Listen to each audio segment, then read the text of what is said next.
Hey y'all, welcome back to my channel. My name is Khadijah and this is Anything Everything. Well, on this channel, we talk about anything and everything. Y'all see by the title of this video, y'all know what day it is. It's Sunday, so what is it?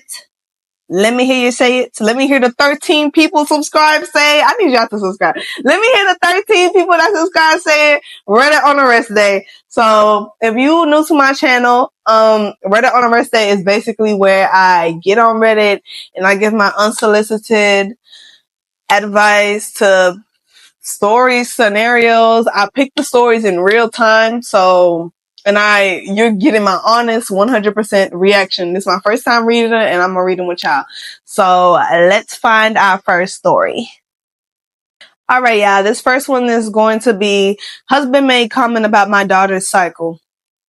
Child. My 32F husband,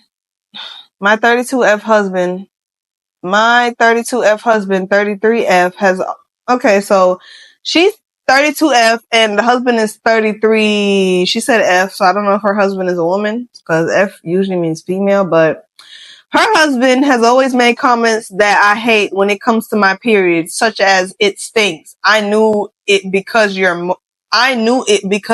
moody. Calling me a dragon, saying that he's going to rent an apartment specifically for that time of the month. There's way, way more. I've told him many times that I hate it. I've explained that it's unnecessary, embarrassing, and hurtful, and incredibly sexist on top of that. But that brings me to today. Our daughter, 12, started and she's having a conversation with me when my husband walks in, stood there over us with his face scrunched up and said, "I smell it." I told him I need to have a conversation with you later. He continued pacing in the kitchen and then I added, "It's about consideration or something." After that, he went outside. I finished my conversation with our daughter and then followed him out. This is where I might be the asshole. I tried to explain that he shouldn't say things like that and that it could be hurtful, and that our kid ran upstairs and drenched herself in body spray after he made that comment. That I only tolerate it because I know that's how he is. And he said I was censoring him and made further comments about how he thought this was coming because of how we've been acting. I think she's basically trying to censor him and about how he thought that, yo, I tell y'all, if you're gonna come on the internet telling your business, at least use correct grammar. Like, damn, what the hell? But basically he's saying that he feel like she's trying to censor him and she already knows that this is how he is. I retaliated by telling him that if he doesn't want his daughter commenting on his dick, then don't comment about his daughter's vagina. End of story. Period, girl. Tell him. So am I the asshole for expecting my husband to do better and watch his comments around our kids, or am I wrongfully censoring him? Husband made a comment about my period smell and I scolded him for it, and I want to know, am I the asshole? Girl, you are not the asshole. He's the asshole and he needs help, cause how insensitive are you to comment on a woman's, I'm not even gonna say a woman's body, but yeah, a woman's body and something that happens to her monthly due to something that she can't even control. We as women, we come on a menstrual cycle every month for about a week or so. It varies between like woman to woman. And during that time, we're in pain, we're irritated, our hormones go high and low, which causes us to be moody, and it's a lot going on. The last thing we want to hear is, "I can smell it." Especially you're a husband, you're a dad. Like, why are you making comments like this? Give me a 12. Like, you really acting like a little kid. Now, if she come out of nowhere and say, "Oh my God, dad, your balls stink," how you gonna feel?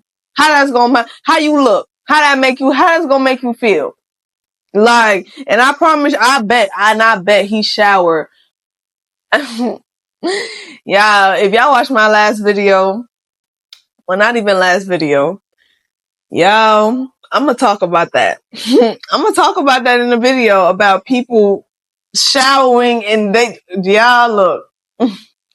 But anyways, he is very, very childish. You are not the asshole. He is definitely the asshole, because commenting about saying stuff like, I smell it, and you're gonna rent an apartment for that time of the month. That's really like she said, it's unnecessary, it's embarrassing, and it's hurtful. It's like uncalled for. You making comments like that, and like you trying to, I don't know why you trying to bully your daughter and your wife. I don't know if you hate your daughter and your wife, but that's exactly what it's coming off as. And if you do, sir, just leave them. You causing more trauma and blaming, and especially she just started her period. She's confused. She doesn't know what's going on. She's trying to get a grasp. She's trying to go to her mom, like, mom, dad, like, what's happening to me? Why is this happening? Like, why am I feeling like this? She's trying to get a grasp of her own life, and you coming at a left part, making comments like this, like, sir, you're not ready to be a dad. You're not ready to be a husband. You need to just, get that apartment and just don't come back, period. Cause that's uncalled for. All right, y'all. So the next story is, am I the asshole for wanting a divorce because my husband prioritizes his career over our marriage? When my husband and I got married, we both had ambitions for our careers, but we promised to always put each other first. In the beginning, things were great. We supported each other's professional goals, and there was a good balance between our work and personal lives. But as time went on, my husband's career started to consume him. He began taking on more responsibilities at work, which meant late nights, weekend meetings, and even traveling for business on important dates like birthdays and anniversaries. It wasn't just the time he spent away from home that bothered me, but how emotionally absent he became when he was around. I've tried talking to him about it, but he always brushes it off, saying he's doing it all for our future. I understand the need to build a strong career, but it feels like our marriage has become an afterthought. I'm tired of feeling like I've come second to his job, and after several years of this, I've started considering divorce. I need someone who values me and our relationship as much as I value them, and I'm no longer sure if that person is my husband. When I brought up the idea of divorce, he seemed shocked. He claimed that he didn't realize how unhappy I was and promised to make changes. But I've heard that before. I don't want to spend the rest of my life waiting for him to prioritize our marriage. Am I the asshole for wanting to leave a man who's been a good provider but a neglectful partner? Or is it my need for emotional support and attention valid enough to justify ending things? Y'all, see, that's why I don't like picking stories just off the rip, because I don't even know how to respond to this. Like, I feel so torn between the two, because it's like, on one hand, I feel like that you are not the asshole. Well, as a matter of fact, I feel like nobody's the asshole, because I see where both sides are coming from. On one hand, you could argue that I'm a woman, I have needs, and we're in a marriage. You married me, your partner. You did not marry your job. So as a husband, you're supposed to provide financial support, emotional support. Like, you're supposed to support me. And right now, I don't feel like you're emotionally supporting me. Like, I watched the video earlier from Abba and Preach, and they made a point saying men and women cheat for like different, reasons. Women cheat because the relationship lacks something that they need, like emotionally or sexually. And men cheat out of option, which is still debatable to me. I don't think men just cheat just because, oh, well, I'm tired of the same vagina every day and she's hot, but that doesn't decrease my love for you. I'm still feel some type of way about that. But you as a husband, you're supposed to provide that emotional support and comfort to your wife. You cannot just be completely invested in your job, because if you are, then what's the point of you getting married? You don't get married just to start a family. Yeah, it's the main purpose of getting married, but it's not the only purpose to get married. You get married because you love somebody. You get married because you want to be there for that person, because you see yourself spending the rest of your life with them. And from the looks of it, your husband is married to his job and he is not married to you, because, all right, I understand you work late and you have all these like meetings and everything, and it's an important job. So I'm pretty sure like you get paid a very high salary that's supporting your family. But if you're already spending less time with them, the time that you are spending with them, you have to be present in that moment. You can't just be like turned away or like be emotionally unavailable when you're there as well. Like, that's just messed up, because you already don't get to see them often. You already don't get to spend quality time with them. So when you're there, you can't act like you can't be there and not there. as well. Like, you get what I'm saying? But on the husband side, which now that I said that, I'm kind of like diminishing how I feel about the husband kind of being right. And I understand you as a man, you have a lot of pressures. You're trying to take care of your family. You're trying to make sure your family's good and they don't want for nothing. So you're working all these hours. You're trying to build yourself up in the company, attending all these meetings. Look, I work a corporate job. I know how it feels to really like be consumed in your work. But at the end of the day, like I said, sir, you're a married man. You have a family that you are responsible for, not just financially, but emotionally as well. So you cannot neglect that part of your vows just because, oh, I have a job that I'm so busy with, or that I have to pay a lot of attention to, because like I said, for better or for worse, and you promised to support your wife, and right now you are emotionally unavailable, and that is not cool. So, ma'am, you are not the asshole. And sir, you kind of are the asshole, but I suggest y'all both go to couples therapy because, like you said, he's brushing you off, which again, if your wife or husband, if you're a husband, you're trying to convey something to your wife, or you're a wife trying to convey like how you feel to your partner, and they keep dismissing you, that is a red flag, period. Don't matter if it's a man or the woman. You have to listen to how your spouse feels because they're entitled to feel how they feel. You can't just brush it off and be like, it's not that important. It may not be that important to you, but to them, it means the world to them, and it's important to them. And like I said, this is your partner. You married them. So y'all have to communicate all the time. Y'all have to communicate, which is why y'all need to watch my previous video on marriage and see what I say about that. But you have to communicate with your partner all the time. You are married to this person. You are committed to this person. And if you want your marriage to work, you have to communicate and understand each other and come to like a common ground. You have to sacrifice. I'm looking for a word. It's on the tip of my tongue. You have to compromise. There it is. See? You have to compromise, and you might not get to be fully invested in your job while you're married. Duh. So while you're there, you might want to take your family out. You already making all this money. You might want to use some of that money to spend quality time with your family. Take them out on a family day. And it don't even have to be about money. Take them out on a picnic. Show your wife that you love her. Take your kids out to the park. Do something where your kids don't grow up and be like, yeah, my mom was always there, but my dad was never there. And now they have this secret resentment towards you. Like, just because you're providing money to your kids, that's not all they need to successfully grow up and become, people without trauma. Everybody has trauma, but you don't want to give that specific trauma to them to where they just see you just throwing money at them, because now when they grow up, they're going to be like, oh, well, if I care about somebody, I'm just going to throw money at them, and it's going to cause problems in the future relationships that they have. So that's just something to be mindful about. Y'all, we gonna do one more story and we done, because y'all got me out here becoming a therapist, and I am not a licensed therapist. This is not professional advice. Do not take this advice and apply it to your marriage and then come back in my comment section and say, Khadija, I tried that with my husband and now he told me to leave him. Look, I'm only giving my opinions on y'all. I'm just telling y'all how I feel. I'm just telling y'all how I feel. But we're gonna do one more and then we're gonna call it a wrap.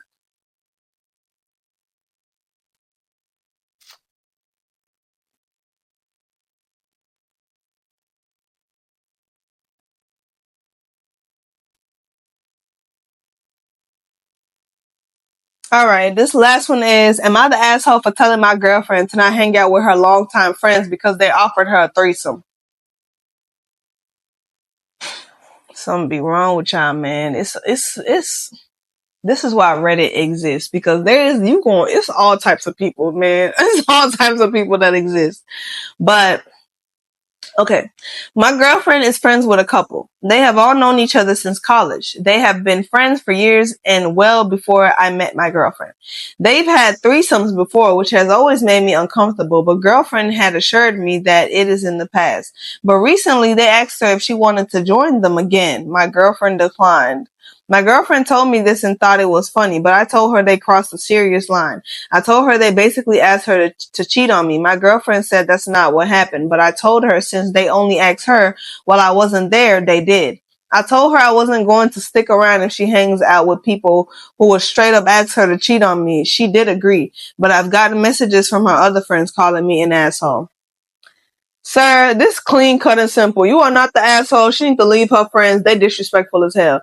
Anybody, I don't care if they trying to, I feel like they are really trying to like, there's gotta be some manipulation going on here because there's no way you're telling me that you offering up a threesome to your friend that you know is in a committed relationship is not cheating. That's disrespectful on the friends end. Your friends are assholes. Yeah, I understand they did that stuff in the past, but the past is the past. And you said while they were in college, so I'm pretty sure this is well after y'all done left college and everything. Y'all together, y'all probably in a committed relationship and everything. So those friends, they mad disrespectful. And yeah, I'm not saying give her an ultimatum, but look, you either gonna sleep with me or you gonna sleep with your friends. I don't make the rules. You either gonna sleep with me or your friends, cause that's crazy. That's very, very crazy. And then, I mean, at least she declined and then she did agree with you. But, and her friends, why she getting involved? Why her friends like getting involved talking about something? Oh, you're an asshole. No, they're only calling you an asshole because they want to have their way with her. And I don't know, that's still weird. Like, me, I'm a straight woman. I don't do the mixing and mingle and the threes. No, no, I don't, no. But people that do, hey, you live your life. You do what you want to do, okay? You do what you want to do. Don't let me stop you. You do what you want to do. But it's just, I don't know. That's kind of, I don't know. The friends are only calling you an asshole because they want to have their way with her and you're standing in the way of that, which is, you're well within your right because you're in a committed relationship with her. They're not in a relationship with her. They're only having her to use her body and stuff and then laughing and kikiing about it afterwards. Like, how do y'all even maintain a friendship after you sleep with somebody? That's another day. That's a question. Leave a comment in the comment section down below. Can you be friends with somebody after you sleep with them? And if it's something like a threesome, how can you be friends with multiple people that you slept with together, like in like a threesome / orgy type thing? Like, how do y'all all still just sit up in each other's face and play Uno after they just did some, they just put a got 3000 on you, they did a hook tour. Yeah, after y'all just got done doing a freak leak with each other. I don't know how, but comment down below, is it weird? How do y'all like, how's it not weird between y'all? I don't know, but I don't know. But you're definitely not the asshole. And I hope she didn't really jeopardize y'all relationship to have a measly threesome with people she already slept with and now are her friends. But sure, yeah, okay. You're not the asshole. She is. Wait, she's not the asshole. They are. Her friends are the assholes. You're not the asshole. But that's it, y'all. Be sure to comment down below and let me know your responses to any one of these. You could title them 1, 2, and 3 and just let me know what you think about either story. Was my advice valid? Was it not valid? What do you think? And what is your advice? Be sure to like, comment, and subscribe. Y'all need to subscribe. Like and subscribe to this channel, please. Y'all being some haters. Like, it's nothing to just subscribe. Like, it's nothing to subscribe. It's literally nothing. It's free to subscribe. It's free to like a video. It takes 2 seconds, but y'all be ready to go to your baby daddy house when he asks you to drive 30 minutes across town to do some stuff with him and you know he don't care about you. Just say, no, I'm playing. Yeah, no, I'm not. But yeah, no, I'm playing. But yeah, like, comment, and subscribe. Yeah. I'll see y'all in my next video. Bye, y'all.